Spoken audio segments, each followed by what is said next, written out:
Shiv Sena UBT प्रमुख उद्धव ठाकरे ने कहा है कि निर्वाचन आयोग किसी पार्टी का कोई चुनाव चिन्ह आवंटित कर सकता है, लेकिन उसके पास पार्टी का नाम बदलने का अधिकार नहीं। उद्धव ठाकरे ने विदर्भ क्षेत्र के दौरे के बीच अमरावती जिले में प्रेस कॉन्फ्रेंस के दौरान ये बात कही। उद्धव ने कहा कि शिवसेना नाम उनके दादा ने दिया था और वो इसे किसी को नहीं लेने देंगे। इस बयान को सुनिए। पहले राजनीति में पक्ष पार्टी तोड़ना ही कोई नई बात नहीं थी, लेकिन अब पार्टी चुराने लगे हैं और उस पार्टी पर दावा बोलने का एक समय शुरू हो गया है जो गलत है। जैसे मेरे पार्टी के बारे में शिवसेना, ये नाम मेरे पिताजी ने, मेरे दादाजी ने दिया था, वो नाम तो मैं किसी को लेने नहीं दूंगा। वो नाम देना इलेक्शन कमीशन का अधिकार ही नहीं है। चुनाव चिन्ह देना या नहीं देना वो उनका अधिकार है, लेकिन पार्टी का नाम वो नहीं दे सकते। तो पार्टी का नाम तो मेरा ही है और वो मेरे पास ही रहेगा। अगर इलेक्शन कमीशन चाहते हैं तो यहाँ आकर लोगों के साथ बात करके देखें, लेकिन मेरे पार्टी का नाम वो नहीं दे सकते, पार्टी का नाम वो नहीं बदली कर सकते, वो उनका अधिकार ही नहीं है। इलेक्शन कमीशन या कमिश्नर चुनाव के दरमियान जितनी सारी बातें हम नियमों का पालन कर रहे नहीं कर रहे, वो सारी बातें देखना उनका काम है। पार्टी का नाम बदलना उनका काम नहीं तो हम उनका नाम बदली कर सकते हैं। तो उनकी क्या प्रतिक्रिया होगी? निर्वाचन आयोग ने इस साल फरवरी में शिवसेना नाम और उसका पार्टी चिन्ह धनुष और बाण महाराष्ट्र के मुख्यमंत्री एकनाथ शिंदे नीत गुट को आवंटित किया। आयोग ने ठाकरे गुट को शिवसेना उद्धव बाला साहब ठाकरे नाम और मशाल चुनाव चिन्ह को बनाए रखने की अनुमति दी, जो उसे राज्य में विधानसभा उपचुनावों के समाप्त होने तक एक अंतरिम आदेश में दिया गया था।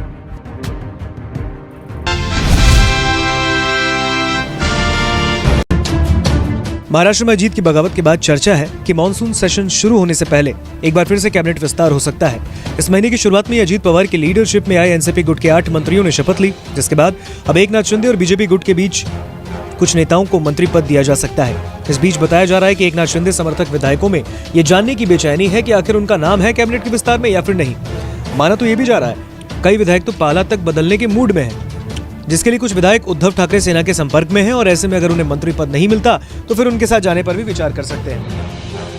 वहीं शिंदे गुट के अलावा एनसीपी के विधायकों में भी बेचैनी कम नहीं है। उन्हें इस बात की चिंता है कि आखिर कौन सा विभाग उनको दिया जाए। बता दें कि इन विधायकों को शपथ लिए 1 हफ्ते से ज्यादा का वक्त हो गया, लेकिन अब तक विभागों का आवंटन नहीं हुआ।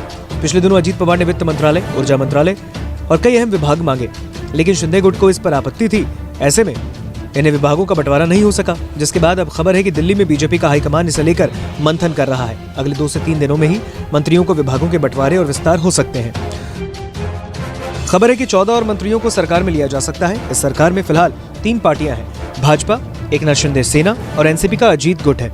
इसलिए तीनों पक्षों की सहमति और फिर बीजेपी हाईकमान से मंजूरी मिलने में देरी हो रही है। चर्चा है कि बीजेपी हाईकमान अपनी कुछ मंत्रियों और शिंदे गुट के कई नेताओं के कामकाज से खुश नहीं। ऐसे में इन लोगों से इस्तीफे लिए जा सकते हैं, फिर इनकी जगह नए मंत्री लाए जा सकते हैं और कुछ बढ़ाए भी जा सकते हैं,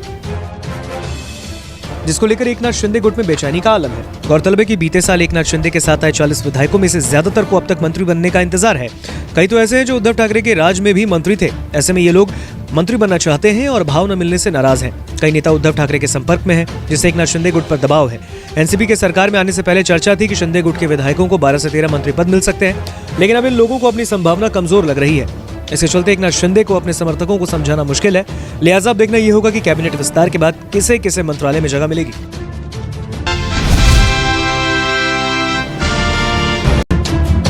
समाजवादी पार्टी ने लोकसभा चुनाव की तैयारियां शुरू कर दी हैं। इसके लिए सपा कार्यकर्ता भी उत्साहित हैं। गुरुवार को लखनऊ स्थित सपा कार्यालय के बाहर इस बार पीडीए सरकार के पोस्टर लगाए गए। इस पर सपा के राष्ट्रीय प्रवक्ता राजेंद्र चौधरी ने कहा, समाजवादी आंदोलन और विचार हमेशा से ही सामाजिक न्याय का पक्षधर रहा। सपा के अध्यक्ष अखिलेश यादव समाज के उस तबके के लिए संघर्षरत हैं जिसे अब तक उसका अधिकार और सम्मान नहीं मिला। इसमें पिछड़े, दलित और अल्पसंख्यक आते हैं। यही पीडीए है। पीडीए मतलब पिछड़े, दलित और अल्पसंख्यक। जो तमाम तरह की सुविधाओं से, सम्मान से वंचित रहे, उनके लिए श्री अखिलेश यादव जी लगातार संघर्षरत हैं।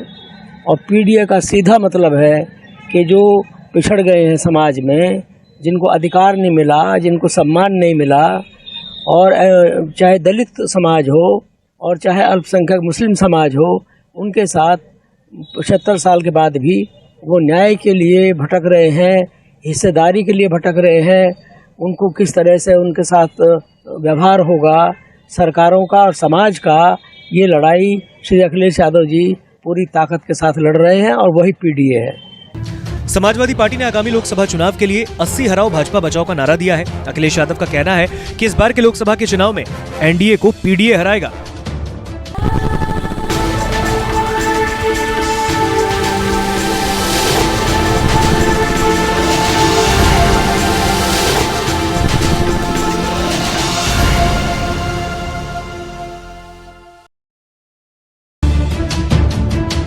रेसलिंग फेडरेशन ऑफ इंडिया यानी WFI के पूर्व प्रमुख ब्रिज भूषण शरण सिंह की मुश्किलें बढ़ सकती है, क्योंकि उन पर यौन उत्पीड़न के मामले में दिल्ली पुलिस ने चार्जशीट में उनके कृत्य को सजा का हकदार माना है।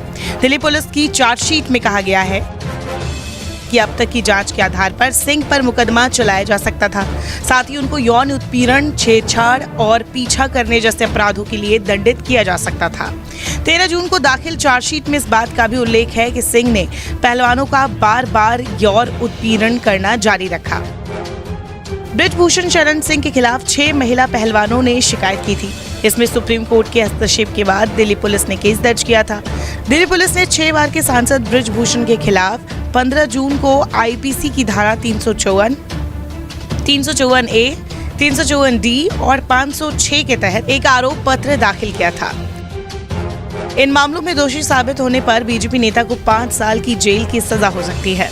हालांकि फिर भी ब्रिजभूषण शरण सिंह पुलिस गिरफ्त से बाहर है और बीते दिनों ही उन पर दायर पॉक्सो एक्ट के तहत जो मामला था वो भी खारिज कर दिया गया था।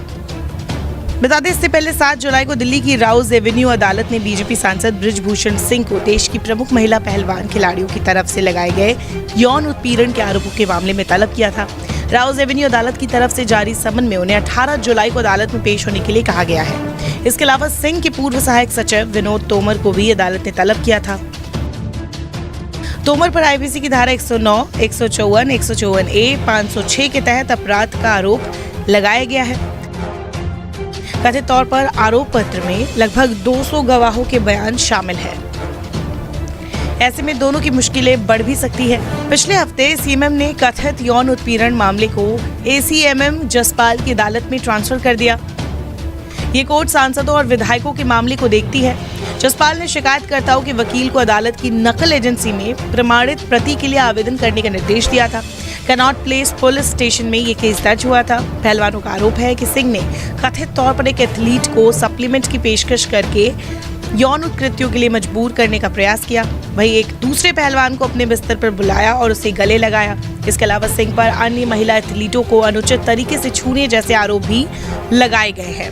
हालांकि ब्रिजभूषण इन आरोपों को खारिज करते हैं। उनका कहना है कि पहलवानों का ये आंदोलन राजनीति से प्रेरित है। हालांकि अब जब दिल्ली पुलिस की चार्जशीट में सिंह पर कार्रवाई करने की बात सामने आई है तो देखना होगा कि आगे इस मामले में कौन सा नया मोड़ आता है।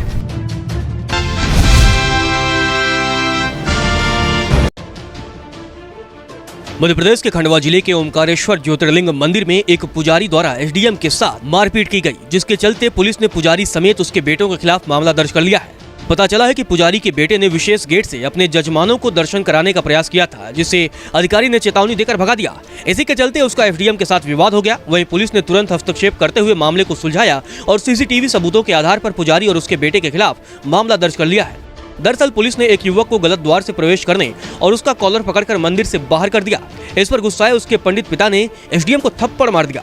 मिली जानकारी के मुताबिक ओमकारेश्वर ज्योतिर्लिंग में रविवार को एसडीएम चंद्र सिंह सोलंकी सामंत सोमवार के अवसर पर मंदिर में हो रही तैयारियों का जायजा लेने आए थे। इस दौरान मंदिर परिसर में सचिन नाम का एक युवक बाहर निकलने वाले द्वार से प्रवेश कर रहा था। इस पर एसडीएम ने उसे टोका तो युवक बोला कि वह रोज इसी द्वार से प्रवेश करता है। इस पर एसडीएम ने उसे बाहर जाने को कहा तो वह बहस करने लगा। इसके बाद गुस्साए एसडीएम ने उसे कॉलर पकड़कर बाहर करवा दिया। इस बात की जानकारी मिलते ही उसके पिता और मंदिर में पंडित ब्रह्मानंद शर्मा कुछ लोगों के साथ वहां आए। उन्होंने एसडीएम पर बेटे के साथ मारपीट का आरोप लगाया और बहस करने लगे। देखते ही देखते मामला इतना बढ़ गया कि पंडित ने एसडीएम सोलंकी को थप्पड़ मार दिया। वहीं पुलिस ने आरोपी पंडित और उसके बेटे के खिलाफ एफआईआर दर्ज कर ली है। पंडित ब्रह्मानंद शर्मा के खिलाफ शासकीय कार्य में बाधा डालने और पुलिस से मारपीट के तहत कई धाराओं में मामला दर्ज कर लिया गया है। वहीं उनके बेटे सचिन के खिलाफ भी आपराधिक प्रकरण के तहत मामला दर्ज किया गया है। इस घटना ने सवाल खड़ा कर दिया कि लोगों में कानून व्यवस्था और प्रशासन का भय नहीं है। आखिर मंदिर के पंडित ने किस संविधान के तहत कानून को अपने हाथ में लिया?